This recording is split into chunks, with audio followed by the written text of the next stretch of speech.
믿음은 시험돼야 한다. 이 제목으로 오늘 말씀을 전가하도록 하겠습니다.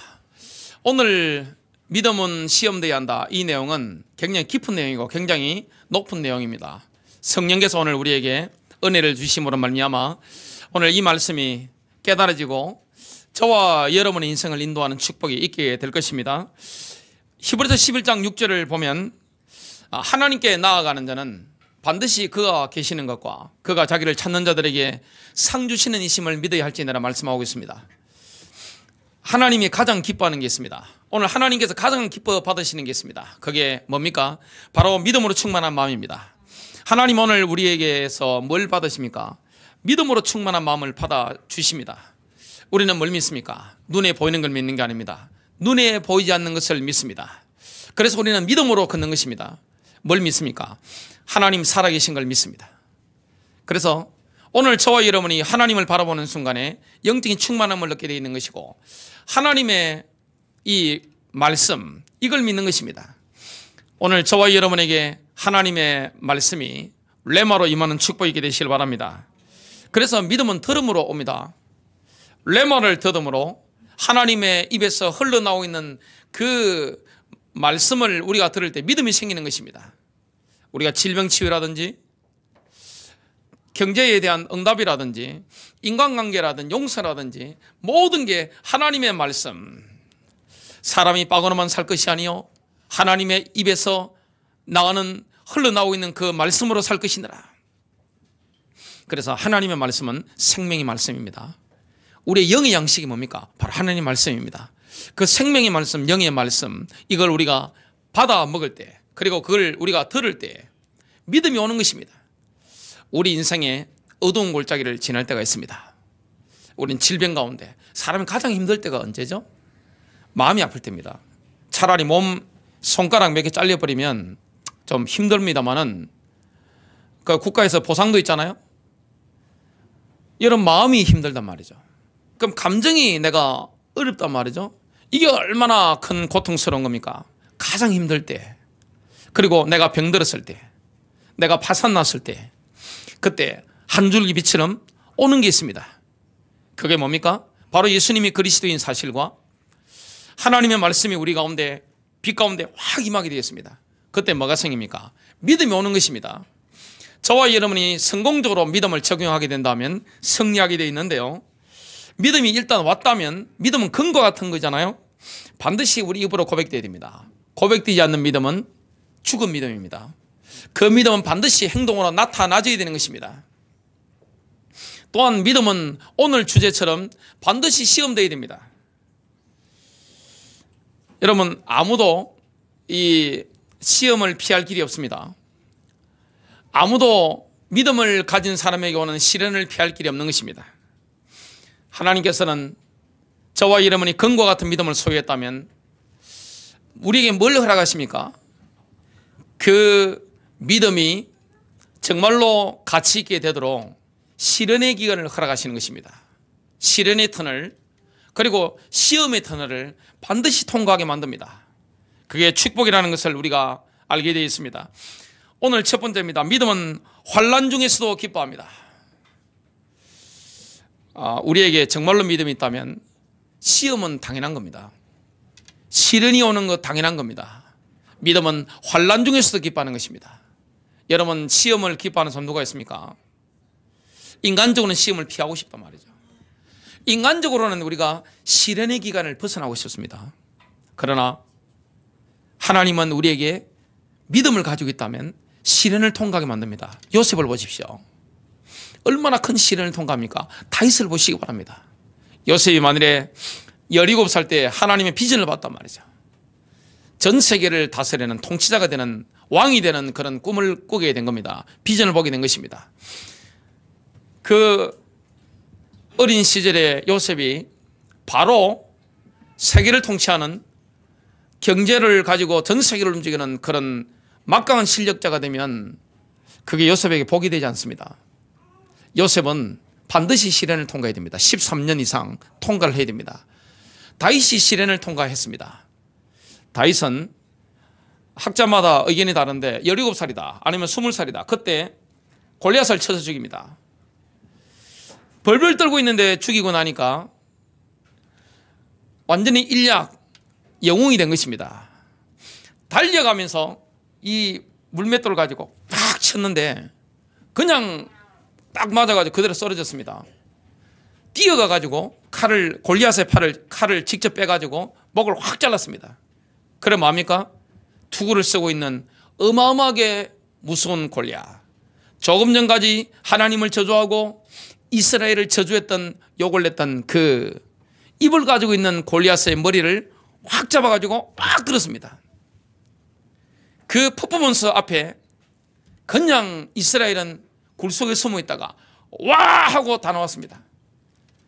블레셋 최첨단 무기를 가지고 있고 그들 가운데는 전쟁 용사들이 꽉 찼습니다.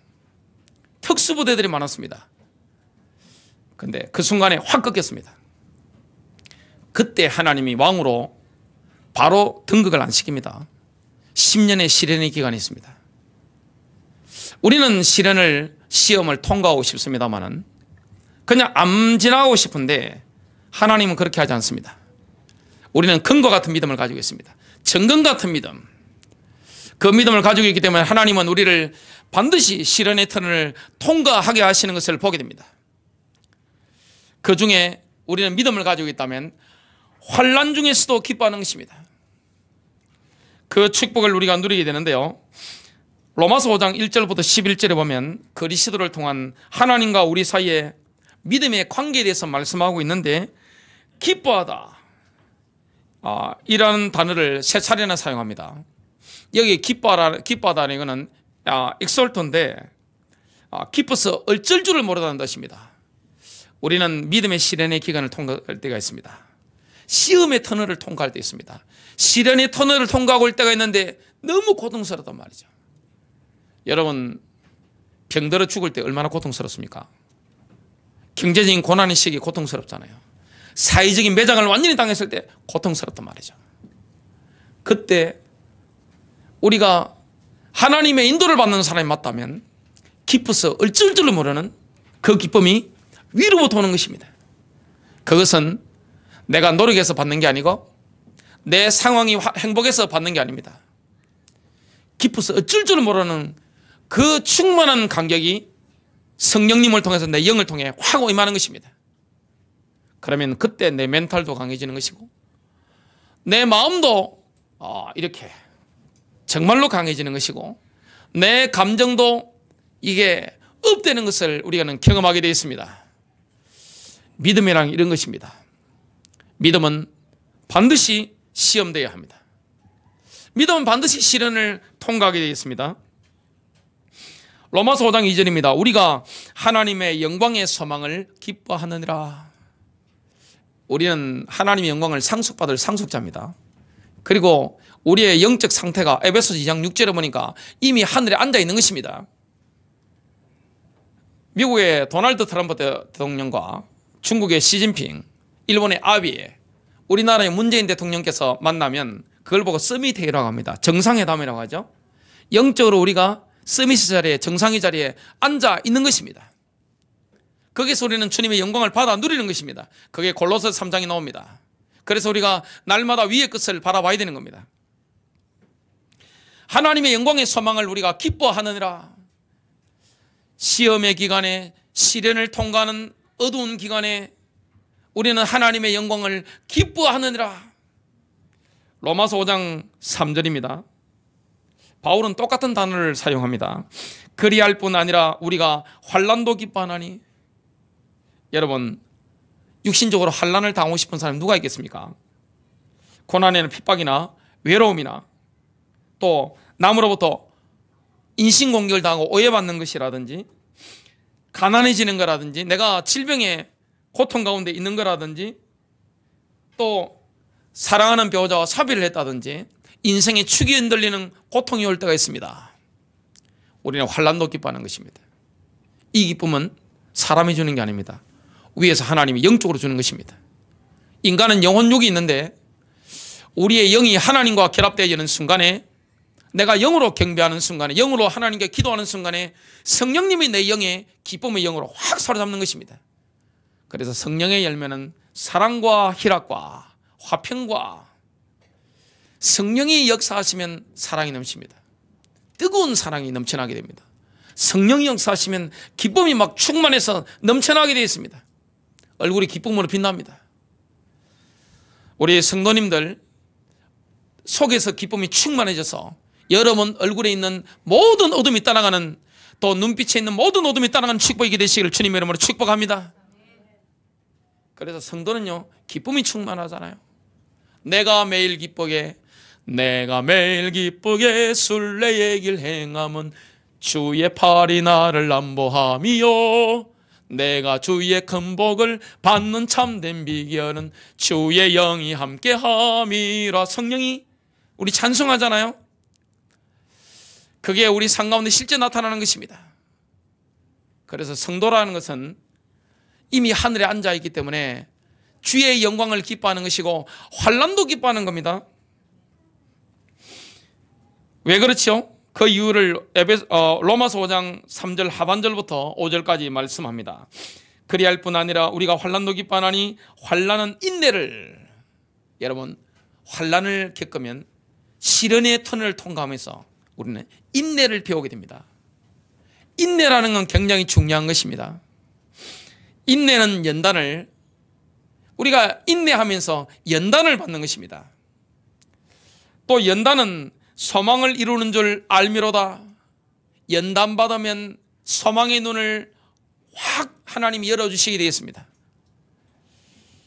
소망이 우리를 부끄럽게 하지 아니하면, 우리에게 주신 성령으로 말미암아 하나님의 사랑이 우리 마음에 부음받음이니 우리가 시련의 터널을 통과할 때 있습니다. 참 우리가 원해서 가는 게 아니잖아요. 하나님 우리를 인도하십니다. 여러분, 하나님의 사람들, 성도는요, 신분 자체가 서밋의 자리에 이미 앉아있기 때문에 하나님께서 우리를 엄청난 영적인 축복을 주시기 위해서 시련 속으로 쫙 인도하는 겁니다. 예수님께서 성령 충만 받으셨는데 어디로 인도받으셨습니까? 성령이 이끌려서 광야로 나가신 겁니다. 광야, 그 메마르고 척박한 광야 나가신 겁니다. 세례요한이 본격적으로 본 무대에 등장하기 전에 광야에 있었던 겁니다. 하나님의 사람들은 누구나 시련의 기간이 있습니다. 예수 그리스도 안에 들어왔는데 하나님 우리를 영적으로 완전히 성장시키기 위해서 우리를 시련 속에 인도하시는 것을 보게 됩니다. 그래서 우리는 주님의 영광을 기뻐하는 것이고 환난도 기뻐하는 겁니다. 왜 그렇습니까? 환난은 인내를 만들어냅니다. 인내는 연단되게 만듭니다. 연단은 소망을 이룬 줄 우리가 알미로다. 그때 뭘 깨닫게 됩니까? 성령의 부으신 바 되기 때문에 하나님의 사랑이 바로 이런 것이구나. 젊을 때, 건강할 때, 돈 많을 때, 내가 모든 걸 가졌을 때 누리지 못했던 영적인 축복을 내가 병들었을 때 깨닫게 됩니다. 어떤 사람은 파산 났을 때 깨닫게 됩니다. 어떤 사람은 사별의 고통 속에서 깨닫게 됩니다. 어떤 사람은 자녀가 죽는 이 인생이 흔들리는 고통 속에서 깨닫게 됩니다. 어떤 사람은 늙어서 병들어 죽어가면서, 어떤 사람은 암 걸려서 죽어가면서 깨닫는 게 있습니다. 성령이 부음받아야 되기 때문에 하나님의 사랑을 깨닫게 됩니다. 하나님의 사랑이 바로 이런 것이었구나. 사람들이 예수를 믿는다고 하면서 왜 참된 안식을 누리지 못합니까? 불신자는 당연합니다. 불신자는 영적으로 파산하기 때문에 안식이 없습니다. 근데 왜 그리스도 안에 들어왔다고 하면서 참 기쁨의 근원이 되시는 예수 그리스도를 안다고 하는 사람이 기쁨이 없습니까? 왜 만족이 없죠? 왜 참된 만족이 없죠? 왜 늘 허하죠? 왜 봄을 타고 가을을 타죠? 왜 허합니까? 그리스도의 충분하심을 발견하지 못하기 때문에 그렇습니다. 우리는 시련의 터널을 통과하면서, 시험을 통과하면서 깨닫는 게 있습니다. 하나님의 사랑이 바로 이런 것이구나. 그리스도로 충분하구나. 여러분, 저는 목사이기 때문에 병들어 죽는 사람들을 많이 보게 됩니다.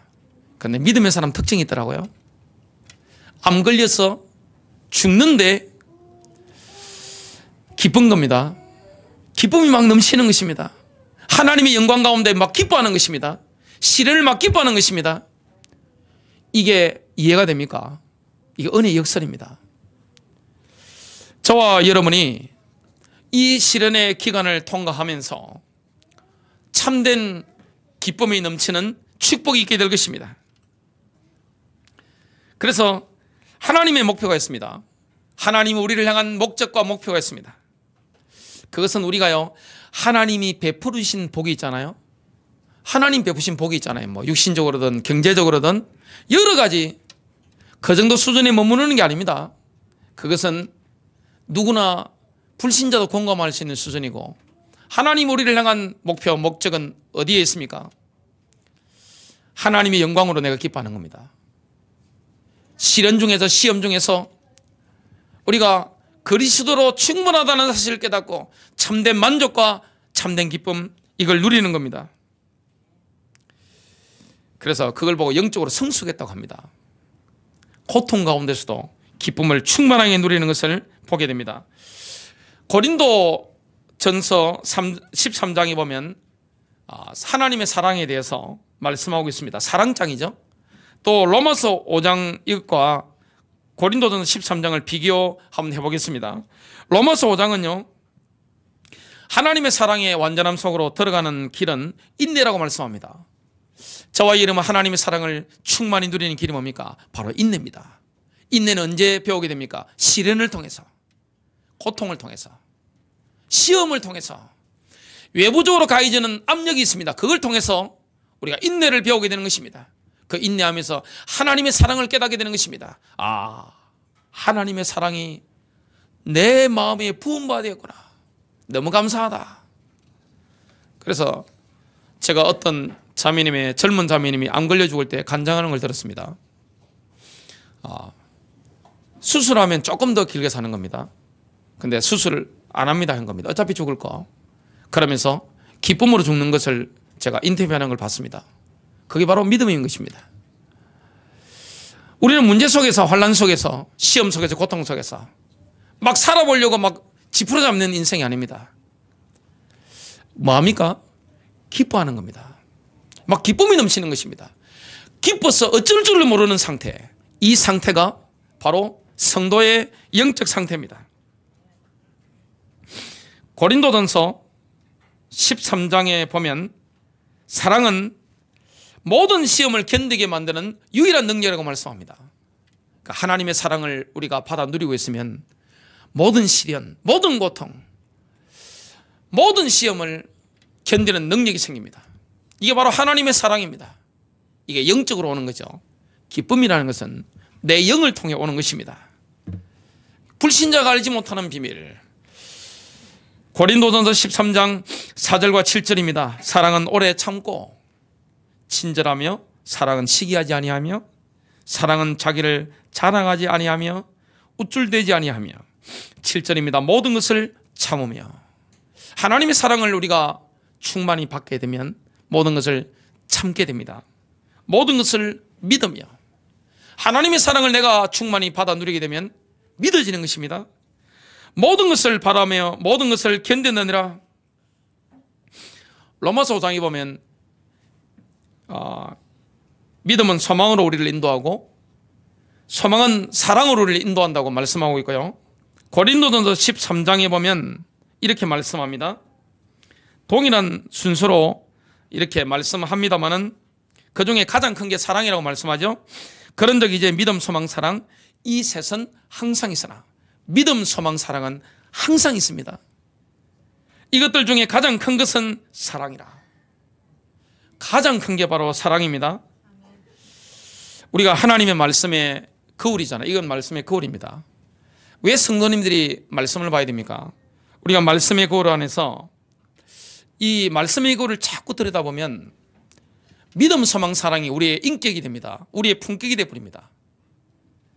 인격이라는 것은 사람인 자기가 격이잖아요. 사람의 수준입니다. 우리 하나님의 말씀의 거울을 자꾸 들여다보면 사람의 격이 높아지는 겁니다. 사람 수준이요 완전히 엇그리듯 딱 돼버리는 겁니다. 사람의 인격, 그 사람의 품격, 그 사람 수준이 하나님의 말씀의 거울을 들여다보면서 완전히 바뀌는 것입니다. 그래서 여러분들이 설교보다는 성경을 많이 보셔야 되는 이유가 있습니다. 왜 그렇습니까? 이게 원액이란 말이죠. 하나님 말씀은 변질된 게 없습니다. 그래서 이 말씀을 자꾸 그걸로 들여다보면 자꾸 내가 보인단 말이죠. 아, 내가 이거 잘못됐네. 아, 내가 돌이켜야 되겠네. 막 고백하고 하나님 앞에 예수 십자가 붙잡고 회개한단 말이죠. 이 말씀의 이거를 자꾸 들여다보면 믿음이, 소망이, 사랑이 내 품격이 딱 돼버립니다. 내 수준이 딱 돼버리는 겁니다. 그러면서 우리가 고린도후서 3장 18절을 경험하게 됩니다. 그러나 우리는 다 가리지 않은 얼굴로 거울을 보는 것 같이 주의 영광을 바라보며 같은 형상으로 변화되어 영광에서 영광에 이르렀나니, 우리가 완전히 바뀌어버리는 겁니다. 말씀의 거울을 들여다보면.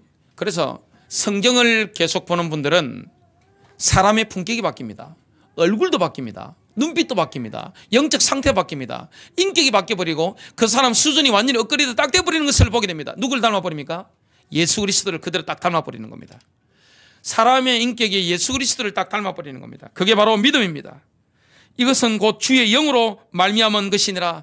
우리가 하나님 말씀을 그를 들여다보는 순간에 주의 영이 역사하기 때문에 성령이 우리의 품격을 바꿔버리는 겁니다. 야고보서 1장 2절부터 4절입니다. 믿음은 시험에 의해서 발전되집니다. 우리의 믿음이 업그레이드 되는 것은 반드시 시련을 통과해야 됩니다. 시험을 통과하는 것입니다. 외부적인 압력이 가해져야 되는 겁니다. 내 형제들아, 너희가 여러 가지 시험에 빠질 때에, 시험 빠지는 건 당연한 겁니다. 외부적인 압력이 왔단 말이죠. 그것을 다 기쁨으로 이기라. 여러분, 외부적인 압력, 내가 성령 인도를 받는데 요셉처럼 다윗처럼 내가 시험을 겪고 있단 말이죠. 시련의 기간을 통과한다. 여러분 기뻐하게 되시길 바랍니다. 기도하면 기쁨이 넘치게 되어 있습니다. 하나님 여러분 영에 기쁨을 막 부으시게 되어 있습니다. 너희 믿음의 단련이 인내를 이루는 줄 너희가 아느니라. 오직 인내를 완전히 이루라. 이것은 너희가 완전하고 완벽하여 아무것도 부족함이 없게 하려 함이라. 바울의 메시지를 보면 환난 가운데서도 기뻐해야 한다, 이 메시지고요. 야고보의 메시지는 뭡니까? 모든 시험을 기쁨으로 여기야 한다. 그래서 시험만이 인내를 만들어냅니다. 시험이 너무나 기쁜 것입니다. 두 번째입니다. 믿음은 반드시 불시험을 통과해야 됩니다. 우리의 믿음은 불에 의한 시험을 통과해야 됩니다. 불을 통과해야 됩니다. 불이 얼마나 뜨겁습니까? 여러분 불이를 한번 걸어보시겠습니까? 시련의 기간을 우리가 걸어간단 말이죠. 시험의 터널을 통과한단 말이죠. 그때는요 불같이 뜨겁습니다. 오늘 오후에 하나님의 이름 중에 엘칸나가 있습니다. 소멸하는 불, 질투하는 하나님. 이 주님은 이 불같은 분입니다. 그래서 하나님 이름에 대해서 굉장히 많잖아요. 우리는 불시험을 통과하게 됩니다. 불같은 시련을 통과하게 됩니다. 그래서 그 불시험을 통과할 때 실제로 시험 받는 게 뭡니까? 우리의 믿음입니다. 우리의 믿음이 당금질 되는 것입니다. 제가 만일에 목사만 아니었다면 제 차에 일본도를 싣고 다녔을 겁니다. 할 수만 있으면. 일본도가 아니라면 한국에서도 긴 칼이 있기 때문에, 도가이기 때문에. 근데 덕이 안 될 것 같아서 제가 그만두었었는데요. 과거에 칼이 단단해지려면 당금질이 잘 돼야 됩니다. 옛날 그 좋은 일본도보다 요즘 부엌에 쓰는 칼이 더 좋다고 합니다. 부엌칼 들고 싸우면 됩니다. 이렇게. 얼마나 당금질이 잘 되어 있습니까? 우리가 불같은 시련, 불같은 시험을 통과할 때 실제로 시험 받는 게 뭡니까? 그게 바로 우리가 가진 믿음입니다. 믿음이 불을 통과하면서 순수하게 딱 남는 것입니다. 그래서 믿음은 금보다 귀한 겁니다. 베드로도 바울이나 야고보처럼 이 불시험에 대해서 경고했습니다. 베드로전서 1장 5절입니다. 마지막 때에 드러내리고 예비된 신자들에 대해서 이렇게 말합니다. 마지막 때에 드러내리고 예비된 구원에 이르도록 믿음을 통해 하나님의 권능으로 보호받고 있는 사람들이라고 신자에 대해서 정의하고 있습니다. 베드로전서 1장 6절부터 7절입니다. 비록 지금은 필요가 있어 너희가 여러 가지 시험으로 인해 잠시 근심하고 있지만, 여러분 시험이 온다, 시련이 온다, 근심이 되잖아요. 눈물이 나는 게 당연한 겁니다. 고통스러운 게 당연한 겁니다. 그 구원을 크게 기뻐하나니 기쁨이 넘치죠. 이것은 너희 믿음의 단련이 불로 단련해도 없어지는 금을 단련하는 것보다 훨씬 더 귀하여 예수 그리스도께서 나타나실 때 칭찬과 존귀와 영광으로 드러나게 하려 함이니라. 우리가 불시험을 통과하면 우리의 믿음이 정금같이 나오게 되는데, 순금같이 나오게 되는데, 주님이 오셨을 때 순결한 믿음의 증인으로 주님 앞에 딱 서게 되는 것입니다. 그때 뭐가 있습니까? 칭찬과 존귀와 영광이 있게 될 것이다. 영혼을 바라보게 되시길 바랍니다. 얼마나 시험이 좋은 겁니까? 베드로전서 4장 12절부터 13절입니다. 사랑하는 자들아, 너희를 단련하려고 오는 불같은 시련에 관하여는 마치 이상한 일이 너희에게 일어난 것 같이 이상히 여기지 말고, 아니 근데 예수 믿는데 왜 이렇게 시련이 옵니까? 예수 믿는데 십자가로 끝이 났는데 내게 왜 고통이 옵니까? 내게 왜 시험이 자꾸 옵니까? 이상한 일로 여기지 말라고 말씀합니다. 당연한 거니까. 오히려 너희가 그리스도의 고난에 참여하는 자가 되었으므로 기뻐하라. 내가 당하는 고난은 주님이 당하는 고난입니다. 내가 성령인도 받는 가운데 외부적인 핍박과 압력이 가해진다. 이거는 주님이 나와 함께 고난을 받는 것입니다. 기뻐하시기 바랍니다. 이것은 그분의 영광이 드러날 때 너희가 넘치는 기쁨으로 또한 즐거워하게 하려 함이니라. 강렬한 시험과 강렬한 기쁨은 이꼬릅니다. 강렬한 시련, 강렬한 시험을 당하고 있으면 강렬한 기쁨이 넘치게 되어 있습니다. 영적인 엑스타시를 경험하게 되어 있습니다. 계속해서 기뻐하라 이렇게 말씀하고 있습니다. 말라기 선지자는 예수님이 재림 오셨을 때 메시아가 자기 백성에 오셔서 금과 은을 다루듯이, 금과 은을 불로 정련하듯이 이스라엘을 불시험 가운데 새롭게 만드실 것을 예언했습니다. 유대인들은 예수님을 그리스도로 믿지 않습니다. 메시아로 민족적으로 인정하지 않습니다. 각 개인만 믿을 뿐이지 그 하나님의 백성, 하나님의 거룩한 민족이 예수님을 메시아로 인정 안 한단 말이죠. 언제 인정합니까? 불 가운데 들어가야 됩니다. 민족의 3분의 2가 죽을 거라고 성경이 말씀하고 있습니다. 3분의 1은 이스라엘의 렘넌트이기 때문에 불시험을 통해서 정금같이 바뀌게 될 겁니다. 그때 깨닫는 게 있습니다. 아, 예수님이 메시아시구나. 그때 이스라엘의 지도자들은 예수님이 빨리 다시 오시도록 간구하게 될 겁니다. 그때 예수님이 다시 오시게 될 겁니다. 말라기서 3장 2절부터 3절입니다. 그러나 그가 임하는 날을 누가 견디겠느냐? 심판의 때입니다. 재림의 때는요. 그가 나타나는 때에 누가 서겠느냐? 그는 정련하는 자의 불과 같고 세탁하는 자의 비누와 같으니라. 그가 은을 정련하여 깨끗하게 하는 자같이 앉아서 레이의 아들들을 깨끗하게 하되 금과 은같이 그들을 깨끗하게 하여, 레이 족속들 유대인들을, 이스라엘 12지파를 깨끗하게 만들 겁니다. 그들이 의 안에서 주에게 헌물을 드리게 하리라. 아, 예수님이 메시아시구나, 그리스도시구나. 그날이 불시험을 통과해야만 바로 오는 겁니다. 고통은요, 하나님께서 하나님의 백성을 정련하시는 용광로와 같습니다. 용광로에 들어가야 되는 겁니다. 용광로라는 것은 우리가 싫잖아요. 누가 사비를 원하겠습니까? 누가 병들어 죽는 걸 원합니까? 누가 엄청난 시련이 오는 걸 누가 원하는 사람 누가 있습니까? 다윗처럼 10년 동안 사울왕이 미쳐가지고 죽인 듯이 죽이려고 모든 공권력을 동원했습니다. 누가 그걸 원합니까? 누가 요셉처럼 13년 동안이나 그 시련의 기간을 겪고 싶습니까? 그런데 하나님이 하시는 겁니다. 그게 왜 그렇습니까? 우리에게 불순물이 너무 많거든요. 불순물을 뽑아내는 것입니다. 우리가 복음보다는 율법주의에 빠져 있습니다. 병적인 우리 양심이 있잖아요. 복음 아닌 결백주의, 우리의 무기력, 그리고 세상을 너무나 사랑하는 이중적인 마음. 하나님도 세상도 지금 양쪽 손을 잡고 여기 왔다 갔다 한단 말이죠. 이런 게 시련 가운데 들어가면 어떻게 됩니까? 싹 다 빠져버리는 것입니다. 뭐만 딱 남습니까? 정금만 남는 겁니다. 순금만 딱 남는 겁니다. 이게 용광로에 풀무불이라고 하죠. 용광로에 이 정령공은 화로를 가지고 불을 막 댑니다. 금이나 은을 딱 던져 넣습니다. 그러면 불순물이 딱 떠오르면 이걸 걷어냅니다. 나중에는 딱 자기 얼굴이 비친다. 그때까지 불을 계속 떼는 겁니다. 하나님이 우리를 다루시는 방법입니다. 그래서 기뻐해야 됩니다. 하나님이 교회를 다루시는 방법입니다.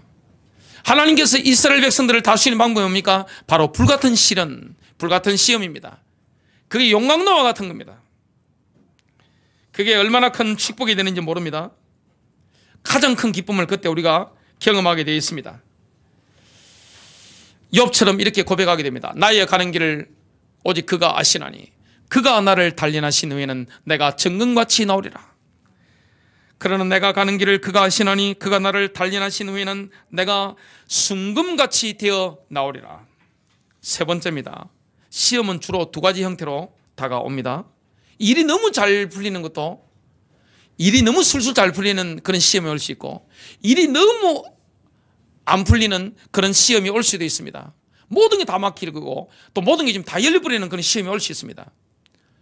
일이 너무 안 풀리면 누구나 시험이라고 느낍니다. 근데 일이 너무 잘 풀린다. 누가 시험이라고 느낍니까? 아이고 하나님 복을 주시네 그러지. 여러분, 일이 너무 잘 풀리는 것도 시험이 되고 시련이 됩니다.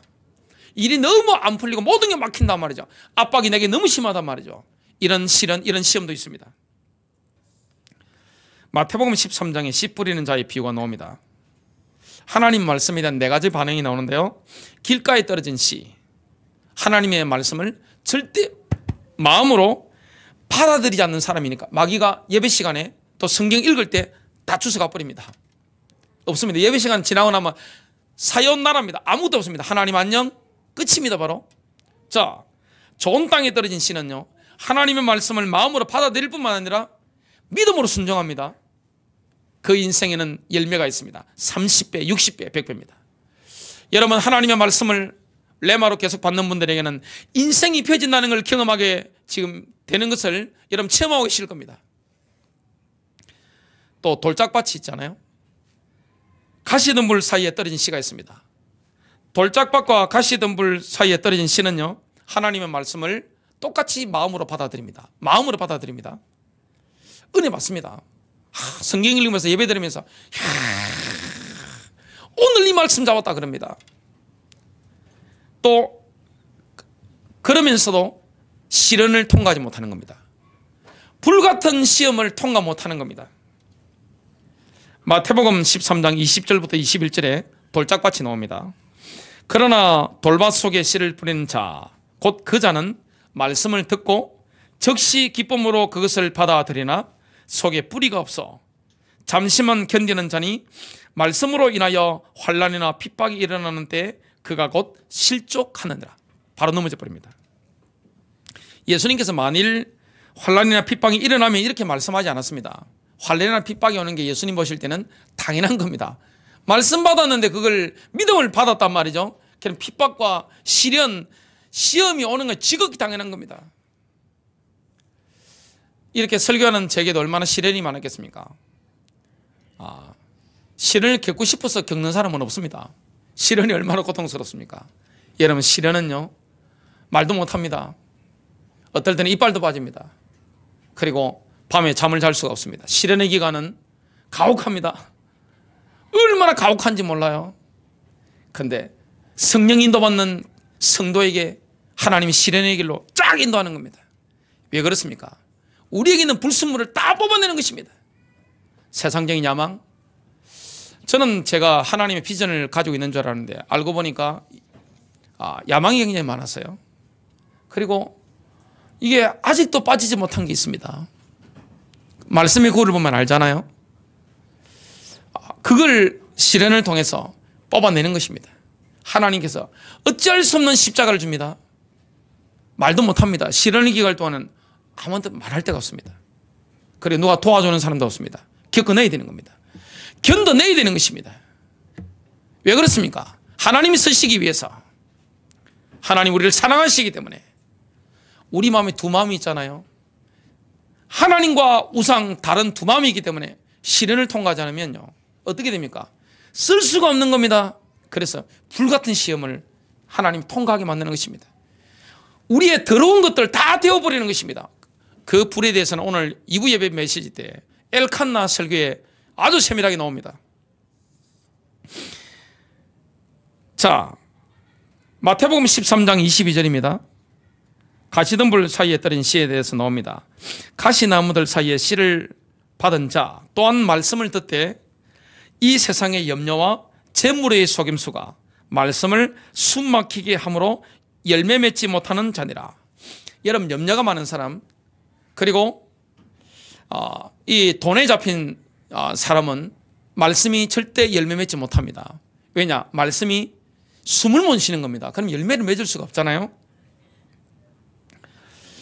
그래서 사람의 인기를 너무 얻을 때, 인기를 많이 얻을 때가 있습니다. 그리고 물질적인 성공을 내가 가질 때가 있습니다.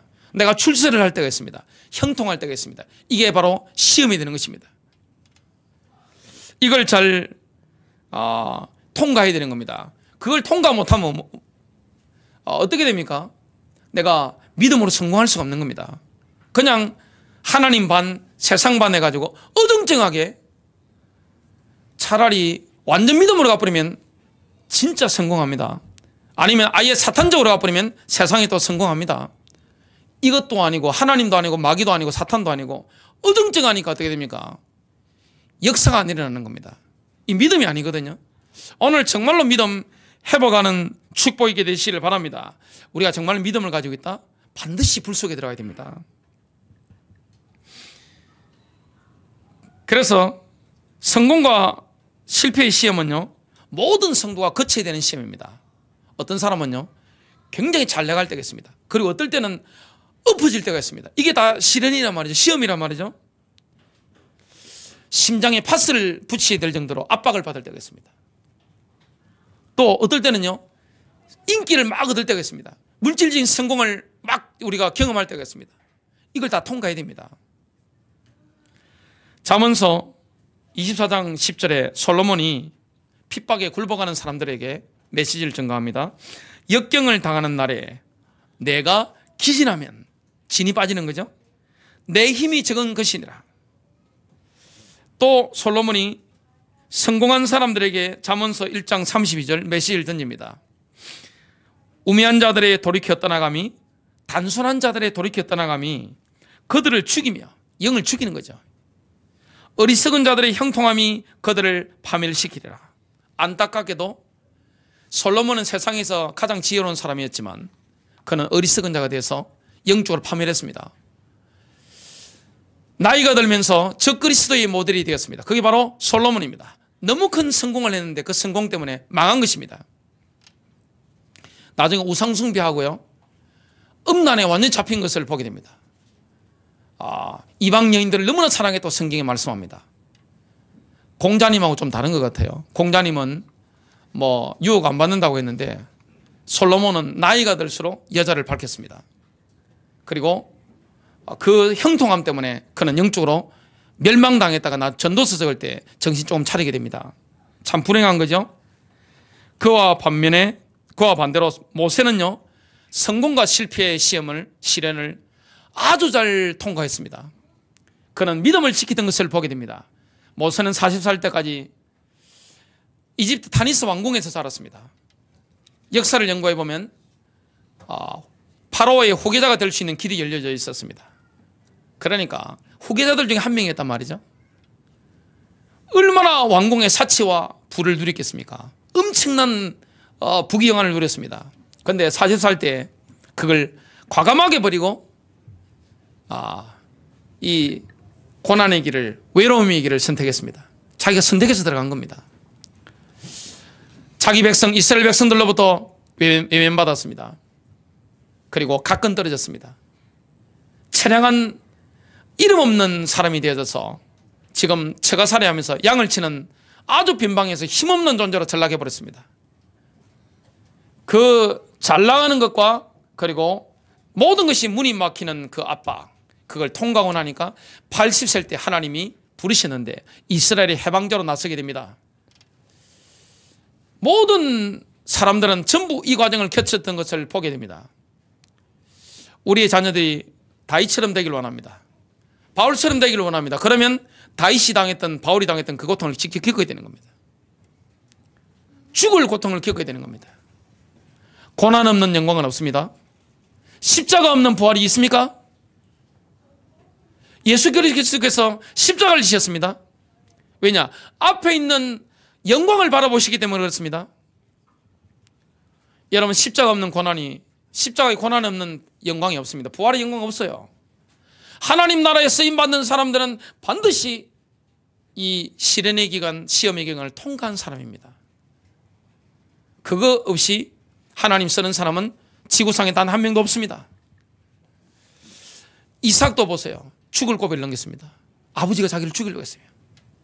자진해서 올라갔습니다. 번제물이 되어졌습니다. 생명 건 것입니다. 평생 영광이 있잖아요. 여러분, 시련이 오시거든 시련이 올 때 기뻐하게 되시길 주님의 이름으로 축복합니다. 하나님의 사랑을 기뻐하게 되시길 주님의 이름으로 축복합니다. 그래서 모든 것은 이렇게 겪어야 되는 겁니다.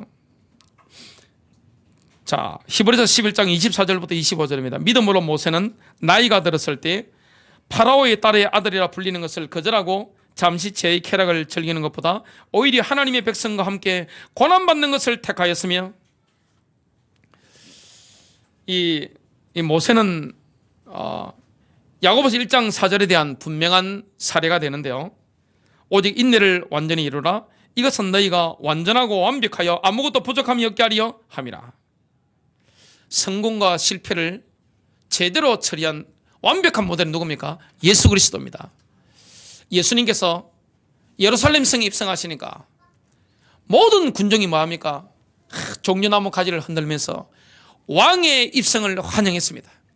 호산나, 주의 이름으로 오시는 이여, 오시는 왕은 복이 있도다, 찬송하리로다 그랬습니다. 그런데 일주일 만에 그 동일한 군중이 뭐랬습니까? 십자가를 못 박아라. 그를 십자가에 못 박아라. 똑같은 사람이 다른 말을 한 겁니다. 예수님의 제자들도 예수님을 전부 버렸습니다.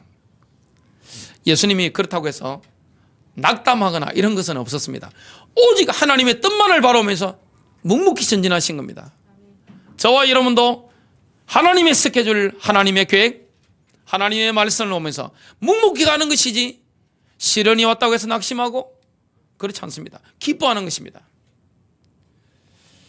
히브리서 11장에는요 이 믿음의 시련을 제대로 통과한 원로들이 나옵니다. 그러면서 히브리서 12장에 보니까 승리하신 그리스도께 우리의 눈을 고정시키라고 합니다. 그걸 보면 힘이 나거든요. 히브리서 12장 1절부터 2절입니다. 그러므로 정인들이 이렇게 큰 구름을 이루며 또한 우리를 둘러싸고 있으니, 우리를 응원하는 거죠. 모든 무거운 것과 너무 쉽게 우리를 얽매이는 죄를 우리가 떨쳐버리고 인내로 우리 앞에 놓인 경주를 달리며 우리의 믿음의 창시자요 또 완성자이신 예수님을 바라보자. 그분께서는 자기 앞에 놓인 기쁨으로 인해 십자가를 견디사 그 수치를 멸시하시더니 이제 그 하나님의 왕자 오른편에 앉으셨느니라. 십자가 없는 영광은 없습니다. 십자가의 시련과 고난이 없는 부활의 영광이 있습니까? 없습니다. 결론 맺습니다. 그리스도로 충만하다는 것을 우리가 깨닫는 순간 시련 속에서 하나님의 사랑을 충만히 깨닫게 됩니다. 그래서 고난과 시련 속에서 기뻐서 어쩔 줄을 모릅니다. 미치겠는 겁니다. 너무 기뻐가지고. 이게 믿음입니다. 그래서 불시련을 통과하는 것은 우리의 믿음인 것을 보게 됩니다. 금 같은 믿음, 순금같이 되어 나오는 것입니다. 혹시 우리가 시련을 통과하고 있다면 우리가 불순물이 있어 그렇습니다. 복음 아닌 거, 믿음 아닌 거, 말씀 아닌 거, 자꾸 나를 영적으로 어렵게 만드는 내 영적 상태를 어둡게 만드는 거, 그게 전부 누룩입니다. 그게 전부 죄입니다. 주님은 시련을 통해서 우리의 죄성을 다 뽑아내버리는 겁니다. 우리의 불순물을 다 뽑아내시는 것입니다. 그래서 환난 가운데서 기뻐하는 축복이 넘쳐나게 되시기를 주님 이름으로 축복합니다.